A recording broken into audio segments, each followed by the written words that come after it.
નમસ્કાર મિત્રો, સ્વાગત છે તમારું અમારી ચેનલ ગુજરાતી લાઈફ પર। જય શ્રી કૃષ્ણ, રાધે રાધે। મિત્રો, વાસ્તુશાસ્ત્ર અનુસાર ઘરને વાસ્તુદોષોથી બચાવવા માટે માત્ર યોગ્ય દિશા જ હોવી જરૂરી નથી, તેના બદલે ઘરની દિવાલો અને ઘરમાં રાખવામાં આવેલી વસ્તુઓ પર વિશેષ ધ્યાન આપવાની જરૂર છે। જો ઘરની વાસ્તુ સાચી હોય અને વાસ્તુ પ્રમાણે સજાવટની વસ્તુઓ ઘરમાં રાખવામાં આવે તો સુખ સમૃદ્ધિ બની રહે છે। ઘરમાં જો તમને નિરાંતની ઊંઘ, સારું સ્વાસ્થ્યપ્રદ ભોજન અને ભરપૂર પ્રેમ અને લાગણી ન મળી રહી હોય તો તેનો અર્થ એ છે કે ઘરમાં વાસ્તુદોષ છે।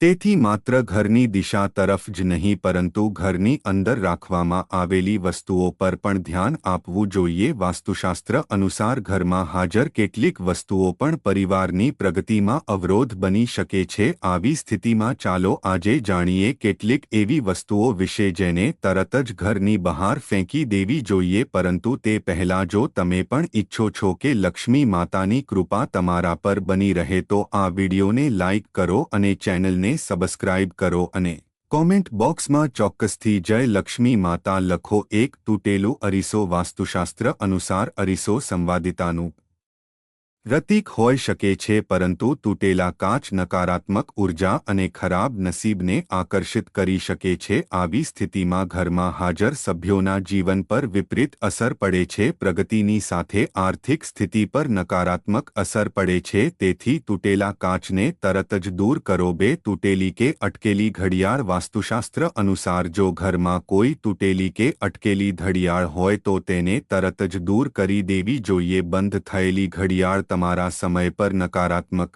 અસર કરી શકે છે। આવી સ્થિતિમાં તે ઘરમાં રહેતા લોકો માટે સંબંધિત તણાવ અને દુર્ભાગ્યનું કારણ બની શકે છે। આવી સ્થિતિમાં નકારાત્મક ઉર્જા પાછળ રહેતી નથી, તેથી જો ઘરમાં કોઈ તૂટેલી ઘડિયાળ પડી હોય તો તેને ઠીક કરો અથવા તેને દૂર કરો। 3 પ્રાચીન વસ્તુઓ વાસ્તુશાસ્ત્ર અનુસાર જો તમે પ્રાચીન વસ્તુઓ લાવવાના શોખીન છો તો તેને સાવધાની સાથે લાવો, કારણ કે આ પ્રાચીન વસ્તુઓ ઘણીવાર તેમના અગાઉના માલિકોની વાર્તાઓ અને શક્તિ વહન કરે છે। તેથી એન્ટિક વસ્તુઓને ઘરે લાવતા પહેલા તેનો ઇતિહાસ ચોક્કસપણે જાણી લો, કારણ કે તે તમારા જીવન પર નકારાત્મક અસર કરી શકે છે। 4 જૂનું કેલેન્ડર વાસ્તુશાસ્ત્ર અનુસાર જ્યારે નવું વર્ષ આવે છે ત્યારે નવું કેલેન્ડર સ્થાપિત કરવામાં આવે છે, પરંતુ જૂનાને ફેંકી દેવાને બદલે તેઓ સુરક્ષિત રીતે રાખે છે। પરંતુ આ બિલકુલ ન કરવું જોઈએ, કારણ કે જૂના કેલેન્ડર ભૂતકાળ સૂચવે છે, તેથી જૂના કેલેન્ડરને તાત્કાલિક ઘરમાંથી હટાવી દેવા જોઈએ। 5 સૂકા ફૂલ વાસ્તુશાસ્ત્ર અનુસાર સૂકા ફૂલ મૃત્યુનો સંકેત છે, તેથી ઘરમાં ક્યારેય સૂકા ફૂલ ન રાખવા જોઈએ, જેના કારણે ઘરમાં નકારાત્મક ઉર્જાનો પ્રવાહ ઝડપથી વધે છે। તેથી તેને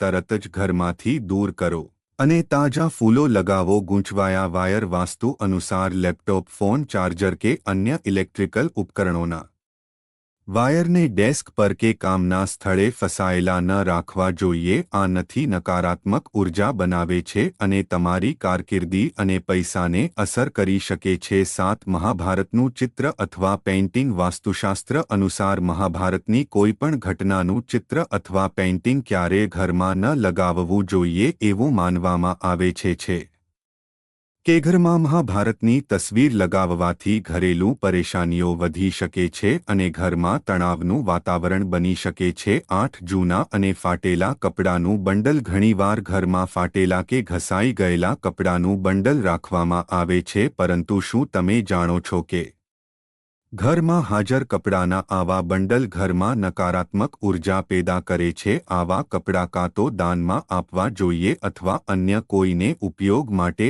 આપવા જોઈએ। 9 દેવી દેવતાઓની જૂની મૂર્તિઓ દેવી દેવતાઓની ફાટેલી કે જૂની મૂર્તિઓ કે તૂટેલી મૂર્તિઓ રાખવી એ પણ વાસ્તુશાસ્ત્ર અનુસાર વાસ્તુદોષ માનવામાં આવે છે, જેના કારણે આર્થિક નુકસાન થયું હશે તે ત્યાં જ છે। આ ઉપરાંત એવું પણ માનવામાં આવે છે કે દેવી દેવતાઓની જૂની મૂર્તિઓ શ્રાપ લાવે છે। મંદિરમાં એક જ દેવતાની 3 મૂર્તિઓ રાખવી એ વાસ્તુદોષ છે, તેથી ઘરમાં હંમેશા ભગવાનની સ્વચ્છ અને નવી મૂર્તિ તીજ રાખવી જોઈએ। દસ્ત ઘરની છત પર ગંદકી રાખવાથી અથવા તેના પર બિનજરૂરી વસ્તુઓ રાખવાથી પણ વાસ્તુદોષ થાય છે। કહેવાય છે કે ઘરની છત પર પડેલી ગંદકીને કારણે આર્થિક મુશ્કેલી પણ થાય છે। એટલું જ નહીં, પરિવારની સમૃદ્ધિ પર પણ તેની નકારાત્મક અસર પડે છે। ઘરની છત પર જંક અથવા બિનજરૂરી વસ્તુઓ ન રાખો, તેનાથી પરિવારના સભ્યો પર ખરાબ અસર પડે છે અને પિતૃદોષ પણ બને છે। 11 તૂટેલી અલમારી, તૂટેલી કબાટ નાણાકીય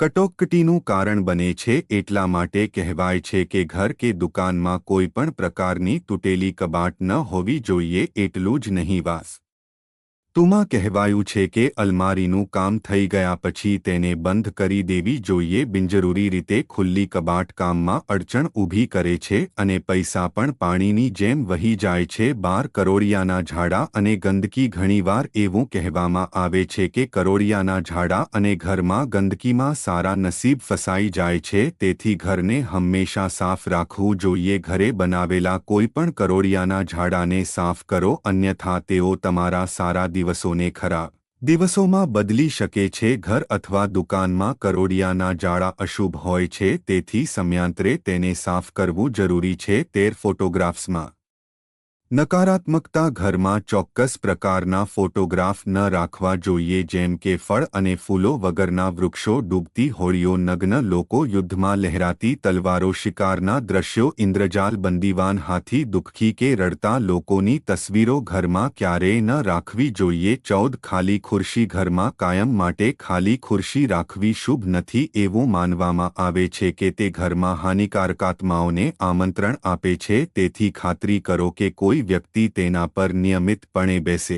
છે અથવા તે સંપૂર્ણપણે દૂર કરવામાં આવે છે। 5 જૂની ડાયરીઓ, જૂની ડાયરીઓ ન રાખો જેનો તમે ઘરમાં ઉપયોગ કરતા નથી। વાસ્તુશાસ્ત્ર અનુસાર જૂની ડાયરીઓ પણ નકારાત્મક ઉર્જાનું કારણ બને છે, જે પરિવારના સભ્યો અને તેમની પ્રગતિને અસર કરે છે। આવી સ્થિતિમાં જૂની અથવા નકામી ડાયરીને તરત જ ફેંકી દો। 16 જૂના અખબારો, મોટા ભાગના ઘરોમાં જૂના અખબારોને કચરા તરીકે એકત્ર કરવામાં આવે છે। લોકો આ કચરાનો પોતપોતાની રીતે ઉપયોગ કરે છે। વાસ્તુ અનુસાર કચરાનો ઢગલો ઘરમાં સમસ્યાઓ લાવે છે। જૂના અખબારો માં ધૂળ જમા થવાથી અને તેને ભેજવાળી જગ્યાએ રાખવાથી તેમાં જીવજંતુઓ અને કીડા ઉગવાનો ભય રહે છે। એક રીતે તે ઘરમાં નકારાત્મક ઉર્જા બનાવે છે। જો તમને પણ ઘરમાં જૂના અખબારો એકત્રિત કરવાની આદત છે તો તેને જલ્દીથી બદલી નાખો। ઘરની નકારાત્મક ઉર્જા પરિવારમાં ઝઘડાનું કારણ બને છે, પ્રગતિમાં અવરોધ ઊભો કરે છે અને પરિવારના સભ્યોને આર્થિક રીતે પરેશાન કરે છે। નુકસાન સહન કરવું પડશે। જો તમારા ઘરમાં પણ જૂના અખબારો લાંબા સમયથી પડ્યા હોય તો આજે જ તેને ફેંકી દો અથવા કબાટમાં આપી દો। 17 ખરાબ તાળા, જૂના ખરાબ તાળાઓ ઘરમાં ન રાખવા જોઈએ, તેને વાસ્તુશાસ્ત્રમાં ખૂબ જ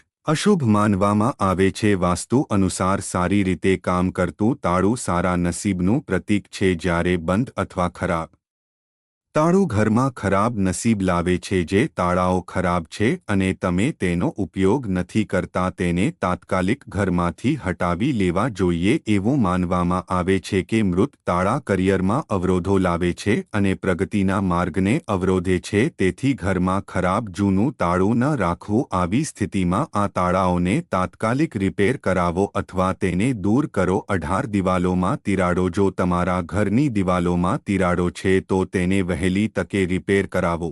વાસ્તુશાસ્ત્રમાં એવું માનવામાં આવે છે કે દિવાલોમાં તિરાડો પડવાથી ઘરના તમામ પૈસા પરિવારના સભ્યોની બીમારીના ઇલાજ પર ખર્ચ થવાની સંભાવના રહે છે। આવી દિવાલો ઘરમાં નકારાત્મકતાની સાથે સાથે ગરીબી પણ પેદા કરે છે। 19 ઘોંઘાટવાળા દરવાજા, જો ઘરના દરવાજા ખોલતી વખતે કે બંધ કરતી વખતે અવાજ આવતો હોય તો તેને વાસ્તુશાસ્ત્રમાં સારું માનવામાં આવતું નથી। એવું કહેવાય છે કે જો ઘરના દરવાજા ખુલી જાય તો આવા ઘરના તમામ પૈસા ઘરની સમસ્યાઓ દૂર કરવામાં ખર્ચ થઈ જાય છે, તેમજ ઘરમાં સતત નકારાત્મકતા રહે છે। આવા દરવાજાની મરામત કરવી જોઈએ। 20 વહેતો નળ, વાસ્તુશાસ્ત્ર અનુસાર વહેતો નળ અશુભ માનવામાં આવે છે। કહેવાય છે કે જે રીતે નળમાંથી ધીમે ધીમે પાણી નીકળે છે એ જ રીતે ધીમે ધીમે ઘરના બધા પૈસા પણ પાણીની જેમ નકામા થઈ જાય છે. તે વિવિધ સ્થળોએ ખર્ચવામાં આવે છે. જો ઘરમાં આવા નળ હોય તો તેને